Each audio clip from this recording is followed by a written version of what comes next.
Et malgré leur pauvreté, ils ont fait preuve d'une générosité phénoménale. Regarde. Les taquins encore qui étaient taquins. Il faut qu'on gère les gens qu'on connaît. Pour qu'on ne laisse pas beaucoup de blessures chez les autres qu'on va prendre. Tu es pasteur. Est-ce que tu es comme Paul? Normalement, dans notre humanisme, on dit que si on voit que les gens sont pauvres, comment on va encore prendre, prélever encore les dons? Voici un pasteur, un apôtre, qui trouve les gens dans la pauvreté. Et leur pays est dans la pauvreté. Et il est en train de dire qu'il a reçu les dons. Toi, tu aimes tes gens plus que Paul a aimé.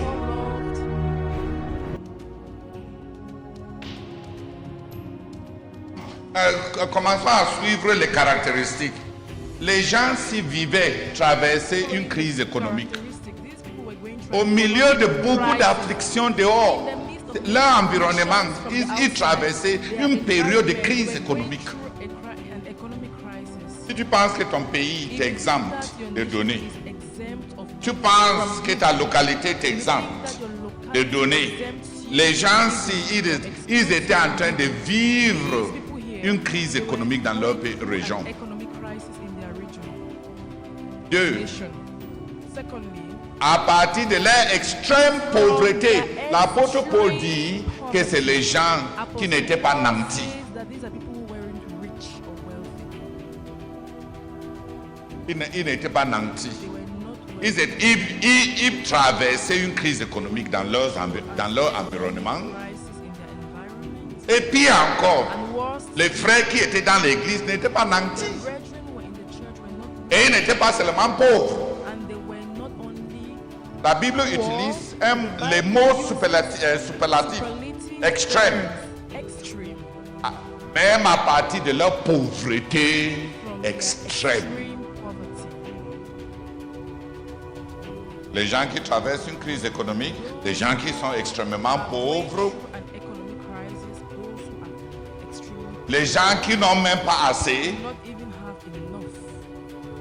La Bible dit, leur joie débordante. On revient à ce grand principe de remplacement.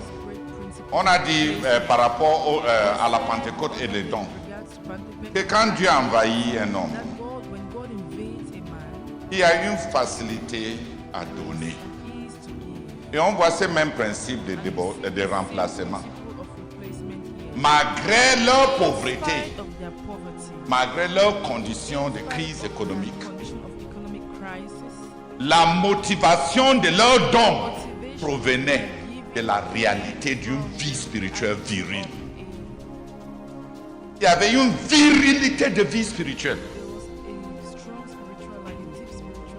Une joie débordante. Il y a des motivations aux dons. L'exemple des Thessaloniciens peut être regroupé en 3 grandes lignes. Les motivations de dons, la manière de donner et le modèle à pouvoir. Et ici, on commence avec les motivations de leurs dons. Pourquoi est-ce qu'ils ont donné? Pourquoi est-ce qu'ils ont donné? La réponse est simple. La vie spirituelle en eux était réelle. Les gens pensent qu'on donne parce qu'on a beaucoup. Ou bien on donne parce qu'on est prospère. On ne donne pas parce qu'on a beaucoup. Les hommes les plus riches ne sont pas les hommes les plus généreux. Et on dit même que personne ne devient riche s'il donne trop. Parce que ça va finir, évidemment.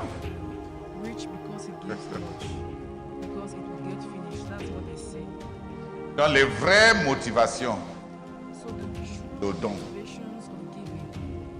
c'est une vie spirituelle réelle. Quand quelqu'un ne donne même pas les dîmes, ne donne pas à Dieu, ne donne pas aux frères. Ton problème, ce n'est pas qu'il est dans le manque.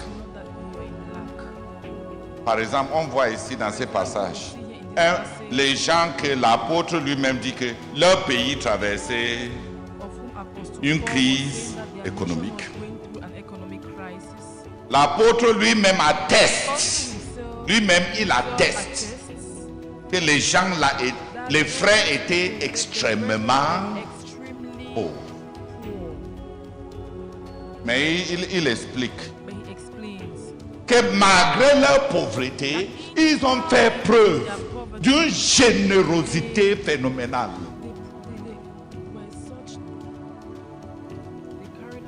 Regarde, je taquine encore qui? Je te taquine. Il faut qu'on gère les gens qu'on connaît pour qu'on ne laisse pas beaucoup de blessures chez les autres qu'on va prendre. Tu es pasteur. Est-ce que tu es comme Paul? Normalement, dans notre humanisme, on dit que si on voit que les gens sont pauvres, comment on va encore prendre, prélever encore les dons? Voici un pasteur, un apôtre, qui trouve les gens dans la pauvreté. Et leur pays est dans la pauvreté. Et il est en train de dire qu'il a reçu les dons. Toi, tu aimes tes gens plus que Paul a aimé les Macédoniens.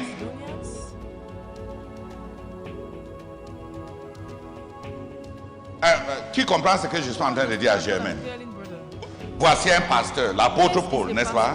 Il reconnaît bien que ces gens sont pauvres. Il reconnaît qu'ils sont en train de traverser des difficultés. Ils sont en train de vivre une crise économique. Et malgré ça, il prend tout un chapitre pour dire pour se réjouir de la quantité d'offrandes qu'on a ramassées auprès d'un peuple pauvre.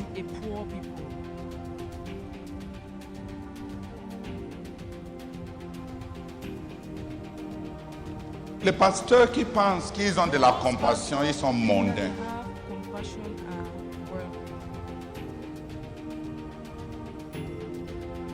Les pasteurs qui pensent qu'ils ne peuvent pas prélever les dons à Dieu d'un peuple qui sont asservis par la pauvreté, ils sont mondains.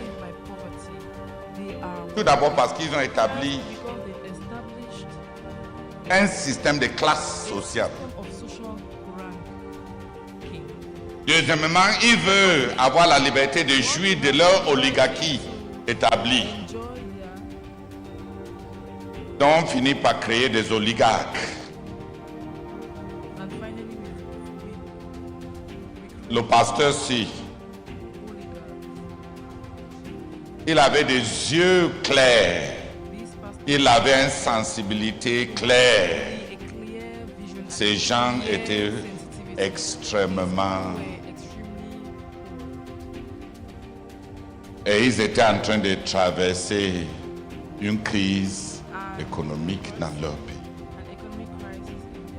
Mais la vie spirituelle qui était en eux, la joie du Saint-Esprit qui débordait, a produit une générosité phénoménale.